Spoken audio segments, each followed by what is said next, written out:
Sounds good. Perfect. I'd like to call this meeting on the Standing Committee on the Alberta Heritage Savings Trust Fund to order and welcome everyone in attendance.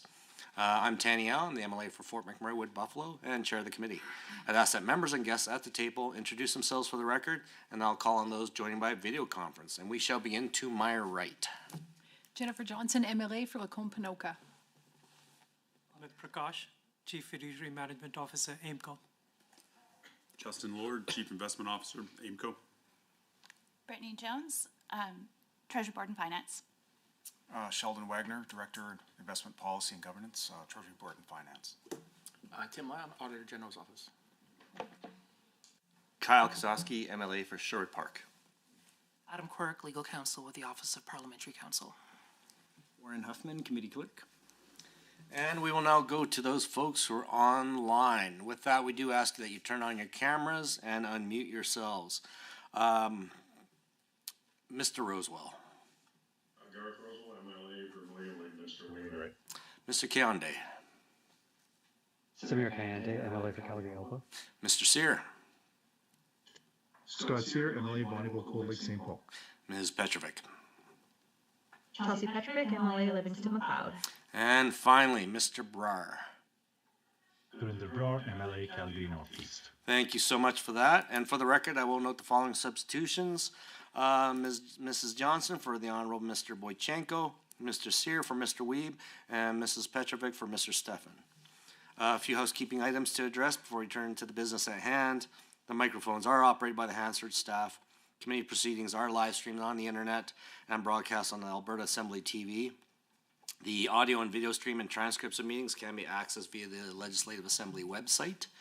And those participating in video conference are encouraged to, again, turn on your cameras while you're speaking and mute your microphones when you are not. And members participating remotely who wish to be placed on the speakers list are asked to message the committee clerk, and those in the room are asked to just signal us with a hand gesture of sorts. And again, please set your cell phones and other devices to silent for the duration of this meeting. With that, we're going to go to the approval of the agenda. Draft agenda was made available to all members. Does anyone have any changes or additions to the draft agenda? I see none. If not, would someone like to move that the Standing Committee on the Alberta Heritage Savings Trust Fund approve the proposed agenda as distributed for its October 6, 2025 meeting? Jennifer Johnson raises her hand. Any discussion? All in favor in the room, please say aye. Oh, look at that, nonpartisan. I love it when you guys hold hands and work together like this. How about you online? Anyone object? We'll just go with that. Samir, I'm looking at you. I approve. Attaboy. Thank you so much for that, sir. Okay, that motion is carried. Thank you so much. All right, next we're going to the approval of minutes. We have draft minutes from our June 27, 25 meeting. Do members have any errors or omissions they wish to note? And if not, would someone consider making a motion to approve the minutes? Mr. Kozowski, thank you so much for that. Moves that the Standing Committee on the Alberta Heritage Savings Trust Fund approve the minutes as distributed of its meeting held on June 27th, 25. Any discussion on this? Is there anyone opposed to this? Online or in the room? Fantastic. That motion is carried. Mr. Wright, would you please announce yourself to the audience, please? I, Justin Wright, MLA for Cypress Medicine.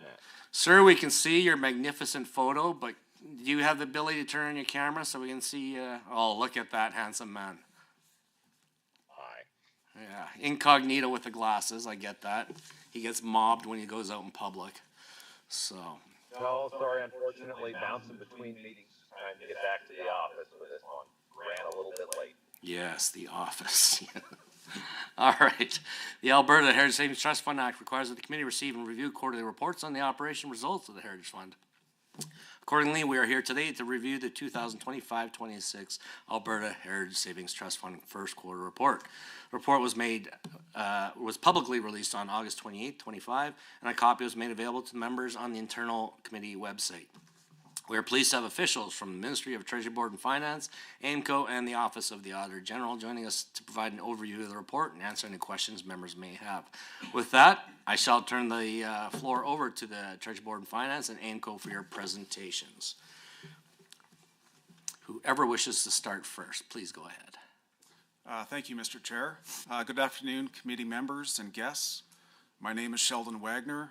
I'm the Director of Investment Policy and Governance within Treasury and Risk Management of Treasury Board and Finance. I'm joined to my left by my colleague, Ms. Brittany Jones, who is our Director of Investment Strategy. We're here to present the first quarter results of the Alberta Heritage Savings Trust Fund for the fiscal 2025-26 period on behalf of the department. The Heritage Fund has had a promising start to this fiscal year. As of June 30th, the fund's fair value increased to a reported $27.6 billion, up from $27.2 billion at the end of last fiscal year. This represents a 1.7% year-to-date return. While the fund saw positive growth, its investment performance for the quarter did lag the policy benchmark return.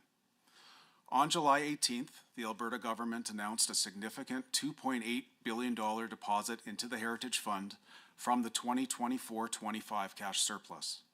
This contribution is expected to push the fund's total value past $30 billion for the first time in the fund's history. Following legislative amendments introduced in 2022 and 2023, all income generated by the Heritage Fund continues to be reinvested for compounding returns. This strategy is key to the Heritage Fund's long-term growth and helps to ensure the fund remains a valuable and a viable financial asset for Albertans. For the quarter, net investment income was $344 million, contributing to a $451 million overall increase in the Heritage Fund's fair value. The Heritage Fund's strength is driven by its diversified portfolio, which continues to deliver strong results. Equities, which make up 47.1% of invested assets, returned 4.6% in the first quarter. The equities allocation of the portfolio includes Canadian, foreign, and private equity. While public equities performed well, private equity investments did lag. Fixed income and interest-bearing investments, which represent 23.5% of the fund's assets, had a slightly positive return of 0.3% in Q1. Inflation-sensitive and alternative investments, which are 29.1% of the portfolio and include positions in real estate, infrastructure, and renewables, saw a negative return of minus 1.4% for the quarter. The Heritage Fund has two key performance objectives, and both are measured over a rolling 5-year period. The first is to outperform a real return target of the Canadian Consumer Price Index plus 4.5%, while the second is to outperform a passive management benchmark by 1%. The Heritage Fund's performance for the latest 5-year period is commendable, surpassing both benchmarks. The fund achieved an annualized return of 8.9% compared to a 7.6% real return target and a 7.8% passive benchmark target. These results confirm that the Heritage Fund is growing in real terms and that active investment management is benefiting fund performance. The Alberta Heritage Savings Trust Fund continues to be a pillar of financial strength for the province. The fund's positive return in the first quarter reinforces its importance in supporting long-term fiscal stability. As the Heritage Fund grows both in size and relevance, it is becoming an even greater source of pride for Albertans. To ensure continued success, the department is working closely with the Heritage Fund Opportunities Corporation to improve investment oversight and develop a revitalized investment strategy for the Heritage Fund. This collaboration will help manage the increasing complexity of the fund's global multi-asset portfolio with the goal of ensuring that the Heritage Fund will benefit Albertans for generations to come. That concludes our prepared remarks, and at this point I will pass the mic over to AIMCO. Thank you. Thank you. Good afternoon, all. We're very happy to be here to come in front of the committee to provide an update as well as answer any questions on the investment strategy for the Heritage Fund. I will start by giving a brief update on what's happening on AIMCO's front, on the corporate front, and then my colleague, Mr. Lord, will give an update on the investment strategy and share with you what's happening in the markets and the outlook. So firstly, on the executive front, we have one update for the committee. So I'm very pleased to report that Justin Lord, sitting to my right, was appointed the Chief Investment Officer of AIMCO a few months ago. Justin was in an interim position since late last year, so we are very, very pleased to have him in the role.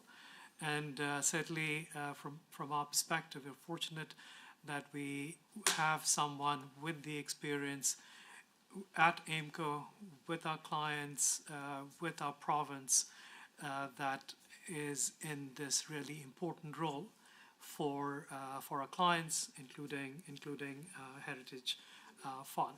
So again, very happy for that, and that's the last of the executive changes relative to the changes late last year. In addition, a couple of other things on the corporate front. So you've heard us speak about strengthening our operating platform, which in our parlance we refer to as business transformation. It's both technology enhancements and improvements, but equally taking the opportunity to revisit manual and archaic processes, which are fit for purpose for new systems, new technology to truly make us a lot more efficient, scalable, transparent, and robust. So that transformation, that business transformation initiative is going well, with the expectation that Q1 the new platform comes online. We've been working closely with our clients, including the Treasury Board and Finance team, on what that means for clients from a reporting perspective, from the capabilities perspective, and some of the things that we will be able to strengthen, and some of the areas that may be net new in terms of what we might be able to do in a more scalable manner. So that's working well. In addition, just a quick update. We continue to deepen our presence, deepen our roots in Alberta. We have 400 plus employees in the Edmonton office where we are headquartered. In addition, we've got roughly 80 employees in the Calgary office, and all of that to say that our presence in Alberta continues to be strong and strengthened. And then finally, we love numbers. So amongst other things, we send out a client survey twice a year, and to get direct feedback from clients on the various things that we are focused on their behalf. Happy to report that over the last few years, we've seen a consistent improvement across the different sort of categories and dimensions that we solicit clients' feedback on. And then the next one is on the docket for over the next few weeks. And finally,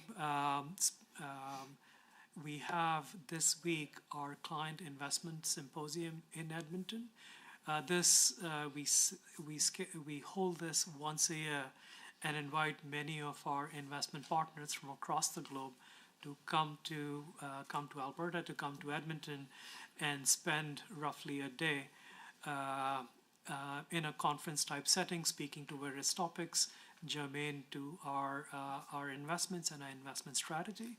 It also provides an opportunity for our clients to be meeting with world-class partners and investors from across the globe in Edmonton. And so with that, I'll turn it over to Mr. Lord for his opening remarks. Thank you, Mr. McCrosh. Good afternoon, everyone. It is a pleasure to have the opportunity to be here with you. As mentioned or as introduced, I'm Justin Lord, the Chief Investment Officer of AIMCO. This is a post that I was appointed to in July, not too long after the last time that I would have presented in front of the committee as the head of public markets, having held roles across public equities and public markets over the last 13 years at AIMCO. As noted by our peers at the Treasury Board and Finance, and in the report, the funds started off the fiscal year with a solid quarter, generating a 1.7% return year to date. We've actually seen that continue over the second quarter of the fiscal year as well, owing much to the same forces that generated the positive returns in Q1, given the outperformance of the appreciation of the public equity exposures more broadly, as my colleagues had mentioned. I did want to draw attention to the 5-year annualized returns over a longer period of time, and without going into or repeating the detail, those are standing at 8.9%, exceeding both of the benchmarks as outlined. As Amit shared, and I wanted to share a little bit with the committee from an investment strategy perspective, and what we are doing at AIMCO. We'll be talking about this with our clients broadly tomorrow at our symposium. And I tend to focus on, or I will be focusing on, the vision for evolving AIMCO's investment strategy.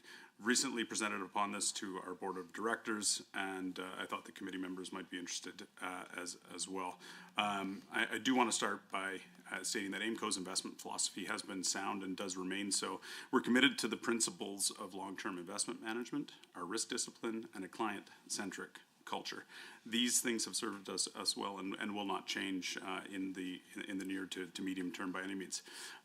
But as market conditions and the investment world changes, there's more that we must do to meet our clients' objectives and investment needs. Our focus has been to review and refine the portfolio to utilize our structural edge and optimize our risk-taking across the AIMCO platform or product platform. Our updated investment strategy that the team and I are working on will ensure that we focus on playing where we can win and drawing on these structural advantages and durable skill on your behalf. And on that, we do have many sources of edge to draw upon. Our scale creates access to investment opportunities and capabilities that are commensurate with a fund of the size of AIMCO, and generating favorable opportunities from strategic partnerships and market access more broadly. Our diverse product platform is designed to be comprehensive and client-centric, as mentioned, with products that cover the continuum of investments across public, private, asset classes across the capital stack, so to speak. Our ability to manage liquidity, to be counter-cyclical, and to invest when risk is most attractively priced, and last but not least, obviously, our clients' long-term time horizon that allows us to invest with patience on their behalf. This comes together with the expertise of an experienced investment team, differentiated insights, unique market perspectives, all competitive edges in identifying opportunities. Likewise, we've been focusing on advancing the capabilities to manage client portfolios to reflect each client's unique needs, and we've heard clients clearly on this front. You want portfolio management processes that reflect a unique consideration, your unique considerations, not necessarily a prescriptive implementation of our asset mix overall. Advancing the management of client portfolios while harnessing the scale and expertise of the total fund will allow us to optimize capital management and investment outcomes on your behalf.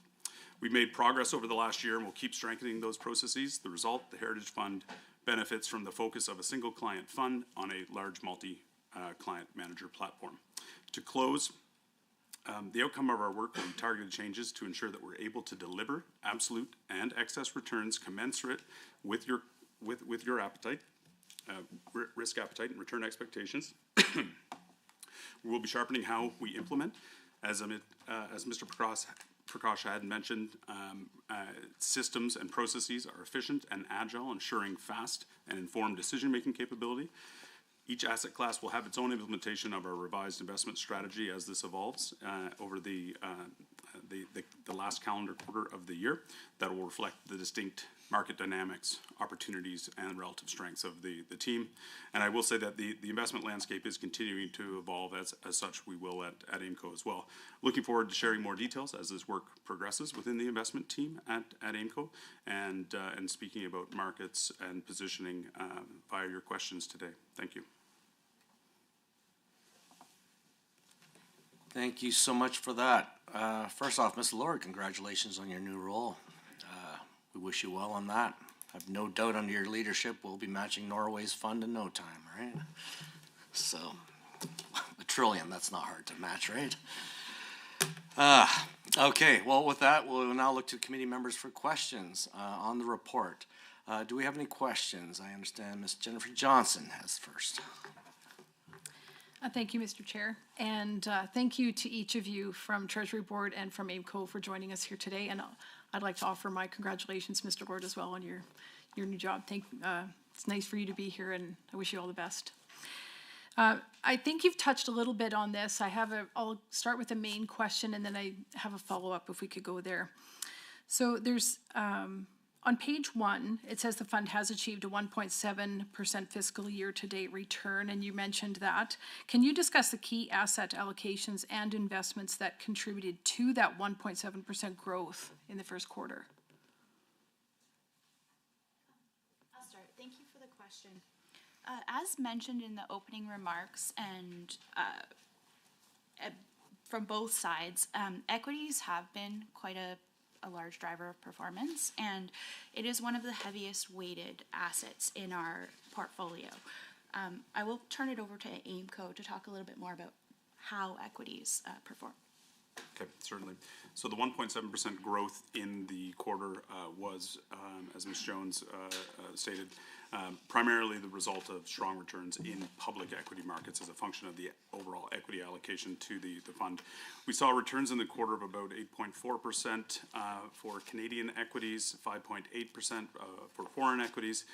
These allocations are approximately 8.5% and just a little under 31% of the allocations of the fund, so certainly contributing quite positively.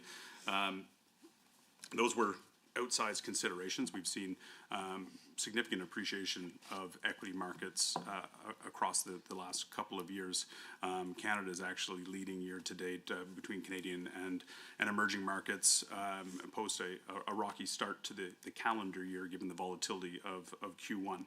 I will say that most of the other asset classes did experience a negative return in the quarter, offsetting some of the strong performance that has been illustrated within the public equities market. Thank you. I'll follow up with then. The benchmark return was 3.2%, and that performance is the current performance is about 1.5% below that benchmark. So what steps are being taken to mitigate losses in the future? Yeah, certainly. It is true that the fund returned a positive 1.7% in the quarter, which did not match the policy benchmark of 3.2%. Those numbers are not indicative of losses at the fund level. The absolute return we would still consider to be quite healthy given the positive figure and the overall return of the fund. The fund did lag the policy benchmark in several areas which have contributed to that underperformance, notably real assets, which would include real estate, infrastructure, and the renewable resources portfolios containing timberland, farmland assets, etc., and private equity. So within the real asset portfolio, with interest rates moving higher over the last couple of years alongside higher inflation, combined with geopolitical tensions and ongoing tariff disputes, there were implications of pricing pressure on both assets and their underlying goods or services, resulting in a lack of appreciation that was able to keep up with public market benchmarks in some cases, or the CPI plus inflation benchmarks that some of these asset classes do have as well.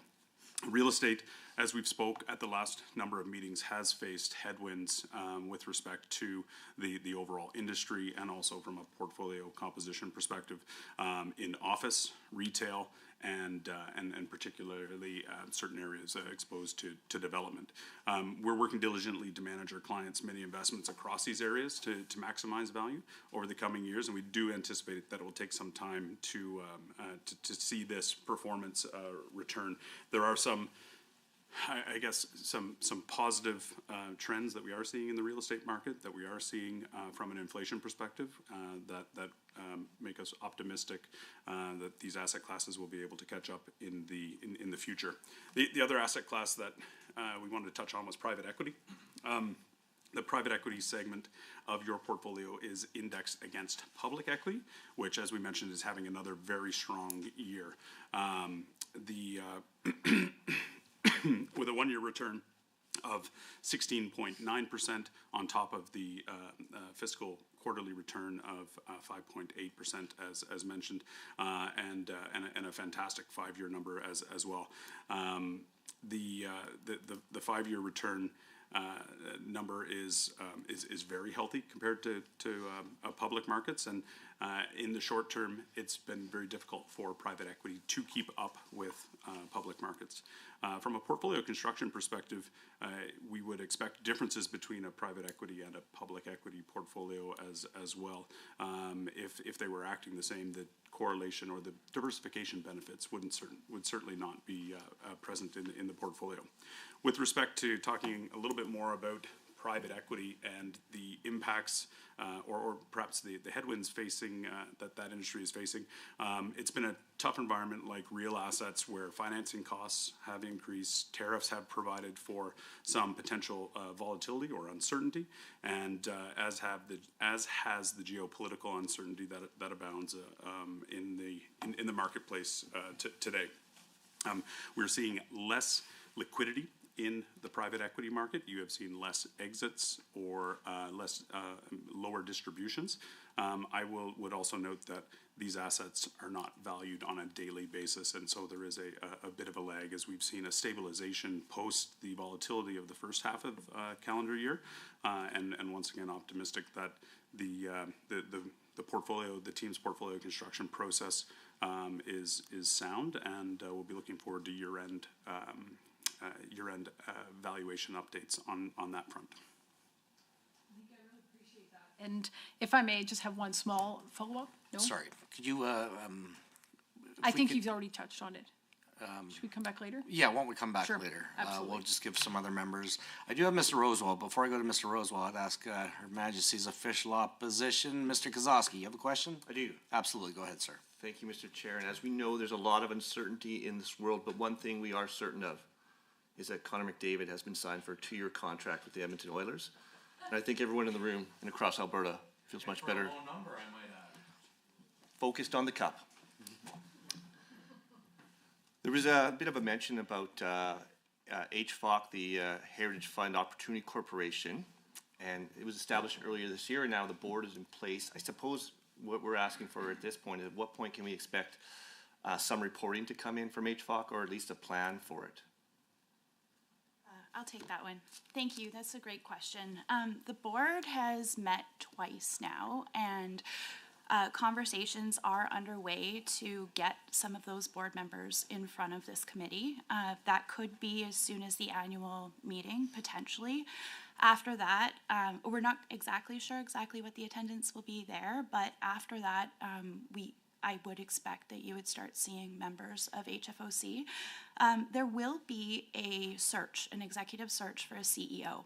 And that's one of the things that this is a little bit contingent on, because without a CEO in place, there's really not a clear staff that's built. And so we're waiting for that CEO to really come in and be able to set some strategic direction there. In the background, however, HFOC is staffing with some individuals that will be able to help administrative support and other things like that.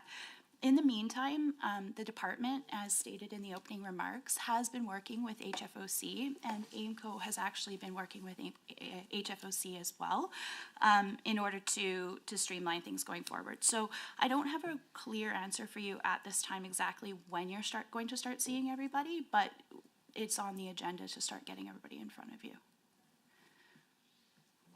Yeah, and just so the 2.8 billion, what does it do while it's sitting idle? Yeah, so right now the 2.8 billion has been allocated. It has to be funded before the end of the year, so as per the legislation, it will have to be turned into cash and invested by March 31st at the latest. However, if there's room to do something with that sooner, the board will take advantage of that. Right now, the board is thinking about strategy options. So there's really 3 pools of cash that we're looking at right now. The balanced fund that we have with AIMCO, $2 billion that has been funded that's sitting in CLS, as well as the 2.8 billion. So the board right now is working on an investment strategy that encapsulates what to do with all of these different sources of funds. Yeah. Next, we shall go online. Mr. Rosewell, you had a question for our guests? And your mute button is on. There we go. Perfect. Okay, sorry about that, everybody. On page 2, the 12-month rolling returns on the fund shows the benchmarks at 11.5 over the rolling 12 months, and ours was 9.2. So can you explain just what factors contributed to the shortfall on your management relative to the benchmark? Yeah, certainly. I think that the answer is going to be quite similar as to the individual quarter commentary as well. The pressure or the underperformance across liquid portions of the portfolio, as mentioned, across the real assets, inflation-sensitive real assets, private equity, et cetera, have persisted in the face of what has been, a volatile geopolitical macroeconomic environment. Some of the valuation impacts, given the volatility associated with interest rates, or over that time period, increasing rates. We've since seen rates start to come down, but we haven't seen that benefit translate through. And then, last but not least, certainly from an impact perspective, it has been the continued outperformance or the outperformance versus expectations of public equity markets in general, and certainly impacting the relative returns versus the private equity portion of the portfolio's allocation. If I could just add one other comment as well. Illiquid benchmarking is very difficult because these benchmarks are not perfect, and AIMCO has worked very diligently with clients to try to find what benchmarks can and should be. And so in this particular aspect of the portfolio, you are looking at benchmarks like CPI plus 450, which is just absolute constant.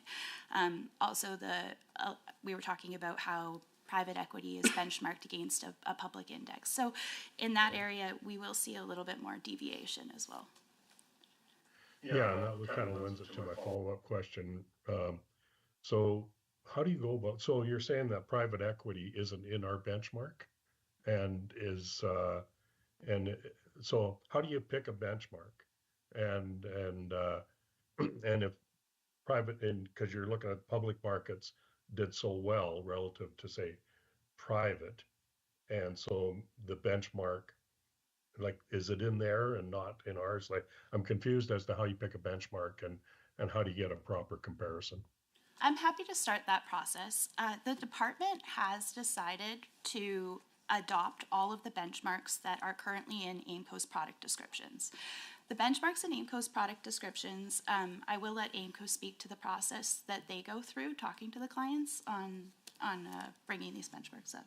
Yes, certainly, and perhaps before Mr. Prakash touches on the product description and the approval processes, client consultation, et cetera, we'll just mention that this is something that's very easy for public markets. You have an underlying benchmark in public markets, whether that is public equities or public fixed income, that is in fact liquid and tradable. If, for example, you have a benchmark of the S&P 500, let's say, you can go out and transact in fairly significant size on a daily basis to manage that benchmark risk overall. Much more difficult in illiquid assets, in private asset classes. And when looking at the trade-off between how best to gauge the effectiveness of a management team versus the opportunity cost in the portfolio construction process, this is a dialogue that is constantly evolving with our broader client base as well, in hopes that you're able to fairly assess the efficacy of the team that is managing those illiquid asset classes, but also in constructing a portfolio that is meeting the goal of the risk or return targets that a client or that the heritage fund might have. Mr. Prakash, do you want to talk a little bit about how we set those benchmarks? Yeah. I'll give you the difficult part. Yeah, so all of the, let me just a quick preface to the benchmarks. The policy benchmark referred to in the annual report it's effectively a weighted average of the different asset classes multiplied by the returns. So for equities, for bonds, etc. So that's where, to the extent that an asset class benchmark that we refer to may come in there. So that's number one. Number two, for AIMCO, as we manage it and to consistent with what Mr. Lord said, each of the asset classes has a benchmark. So private equity has a benchmark, etc. Now, in most cases, the same benchmarks are reflected in the client policy benchmarks, but sometimes they are not. So when we speak to the private equity return and the benchmark return, we are normally referring to what happened to the private equity investment pool. And then secondly, what happened to the benchmark related to that asset class. So private equity benchmark, which is a public equity benchmark at the moment. And finally, the last comment in terms of the process. So we go through and have been going through over the last few years, almost 95% of the different pools we manage for clients, in deep consultations with clients across a variety of aspects of those pools, including benchmarks. And therefore, what you see here for Heritage is the result of that process and the benchmarks across the various asset classes. Thank you. Next, we shall go to Mr. Kyande. Samir, can you hear us? There you go. Yes, I can, Mr. Chair. Thank you. You can hear me fine? You're 5 by 5. Okay, perfect. So I appreciate AIMCO's commentary and that they followed up with in regards to the question that I asked in the last meeting regarding Brexit and the implications on the portfolio and on returns. My understanding of what the answer was is that while the impact on the Heritage Fund's returns was minor, that Brexit, of course, had a negative impact on asset returns in the UK, which I think is reasonable. We're now looking at in Canada two potential referendum questions on separatism, one in Quebec specifically, and so I guess my question is, is this going to does AIMCO have a similar risking process that they're putting in place for a potential increasing in country risk in Canada as a result of separatism referendums in Quebec and in Alberta? I can take that. No, we do not have a specific stress testing scenario for those items mentioned. So even though you did that for Brexit, you're not going to do that for Canada? We have not at this time, no. Okay, thank you. Next, we shall go to our resident accountant, Mr. Scott Sear. Mr. Sear, can you hear us okay? I can. I'm just rereading some of the fascinating annual report. Thank you, Mr. Chair. And I also would like to thank the good work that our AIMCO and Treasury people are doing in this portfolio. Now, clearly, when we're considering what's happening in the world, and you touched on it briefly with the tariffs, I am curious on I guess the credit risk that we've got in our debt securities, and I've got some two parts to the question, but we'll start off with can you elaborate on the role of the debt securities in this portfolio and what you've done to limit the credit risk that we've got? Yeah, certainly. The debt securities in the portfolio, and I believe these are referenced in one of the notes of the quarterly report. I don't have the exact note in front of me, but would span across a combination of the fixed income allocations and the private mortgage, as well as private debt and loan allocations of the fund. We have been watching credit markets quite closely, given the continued spread compression that we are seeing in the market across all forms of credit exposure, as assets continue to flock to private credit in light of the current environment and what we're seeing in public equity markets from a valuation perspective as well. The overall credit monitoring process is a function of the risk monitoring or risk control process that would exist in individual products, product descriptions, as well as something that would be reported on to our clients and monitored on a daily basis from an investment risk perspective as well. In some cases, we do have exposure to credit hedges across our products where those would be applicable to the individual product description, be that in our universe bond portfolio or some of the fixed income allocations of the fund, or the absolute return allocations that are used as a form of portable alpha or excess return generating risk in the equity products as well. Have I covered off on the entirety of your question? Apologies if I've missed something there. You did a great job there. And my apologies for not telling you the page that I was looking at. We were on page 13 of the annual report. Now, moving on to the next page, the page 14 of the annual report. Now, I'd like you to go down to the credit rating. There's a chart there. The investments, investment grade AAA and BBB minus. Now, it went up by 1.8%, and then the speculative grade went up by 3.8 to 4.1, so 0.3, and then the unrated went down. Now, is it just the investments that we've got are, I guess, improving, which in this time of I guess turmoil that we're seeing from our southern neighbors, or is it that we are shifting our assets into more stable investments? Okay, I'm happy to take that one as well. So these types of movements are typically due to a blend of general movements in the underlying prices of those instruments, whether they are public or private, even with securities across the private credit portions of the portfolio. They are still marked to market quite frequently, and less less of this fluctuation is a function of allocation decisions for the most part.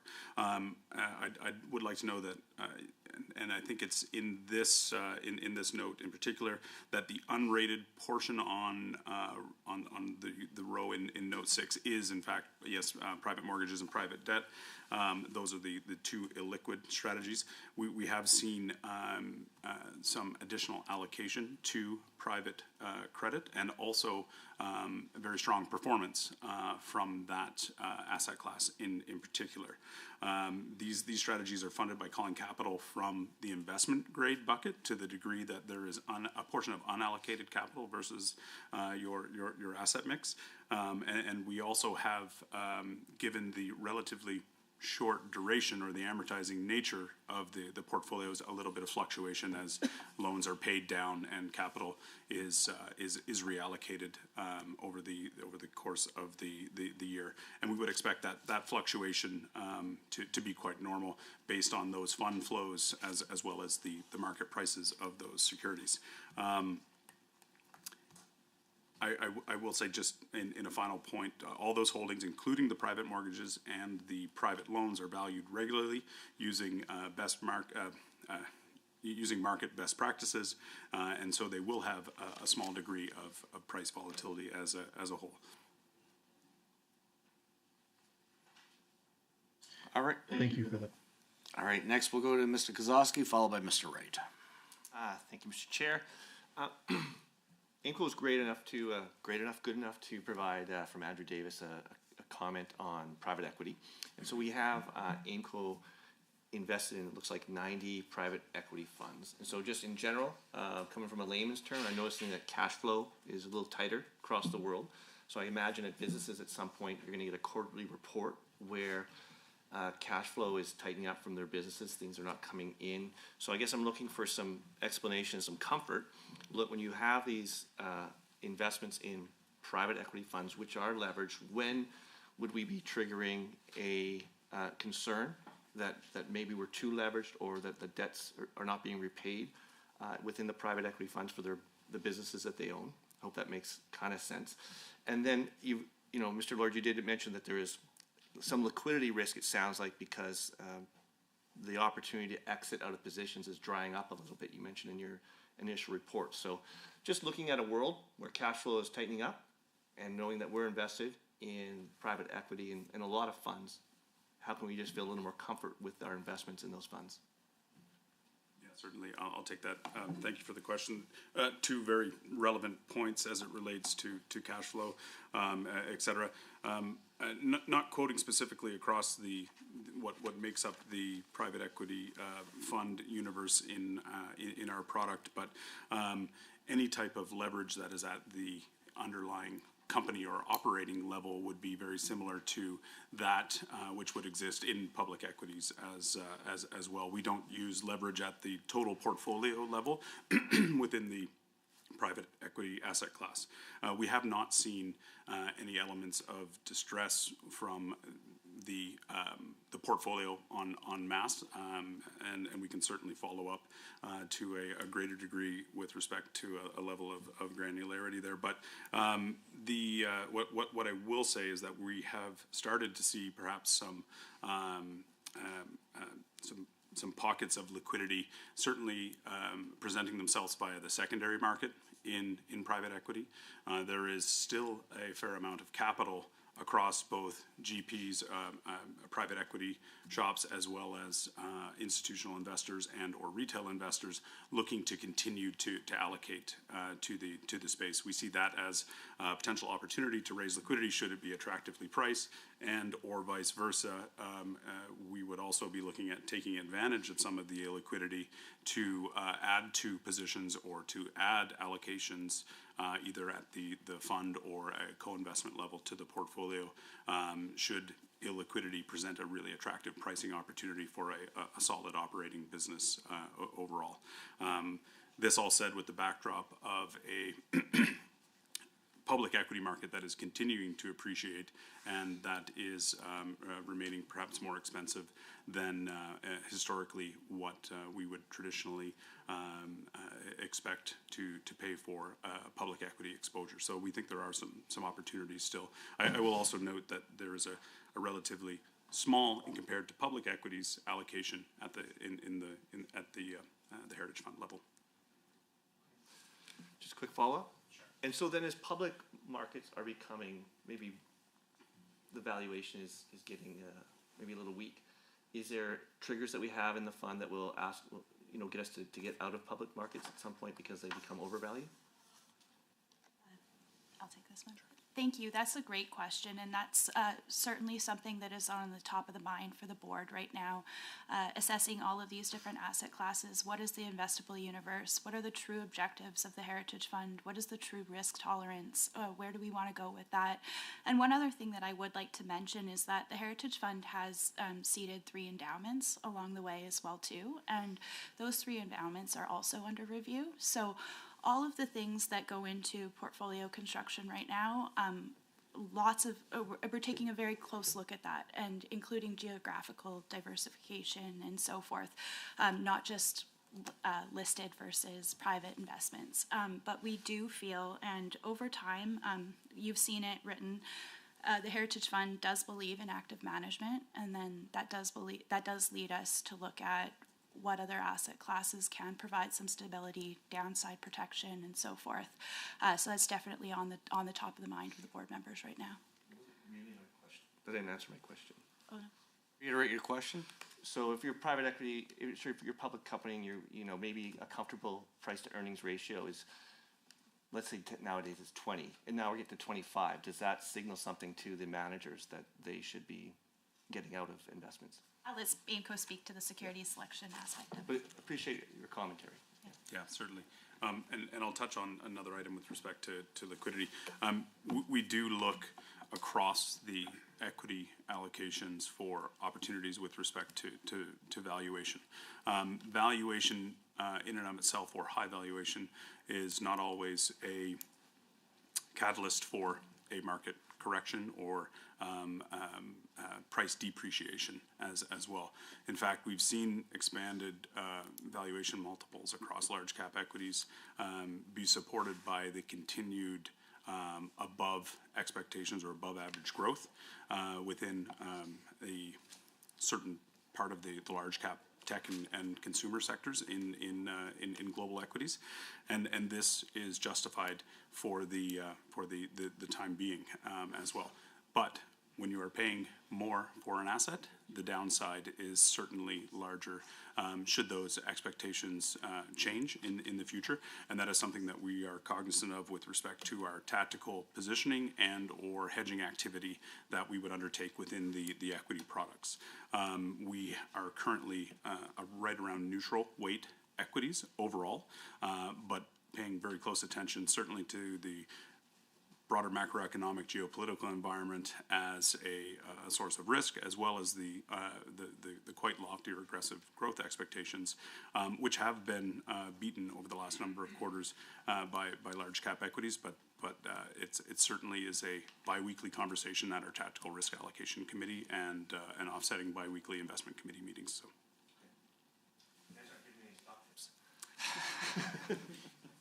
All right. Final questions go to Mr. Wright online. If anyone else does have questions further, though, we will have to ask for the committee to extend. But I'll just leave that Mr. Wright for now. Well, thank you, Mr. Chair. I'll be brief with my questions. On page 20, I see that there's some information on the Heritage Fund Opportunity Corporation, which notes that the board of directors of the Heritage Savings, or the Heritage Fund Opportunity Corporation, or the HFOC, was formally appointed in July 2025 with delegates authority to direct asset transfers between AIMCO and the HFOC. However, investment activity has yet to commence.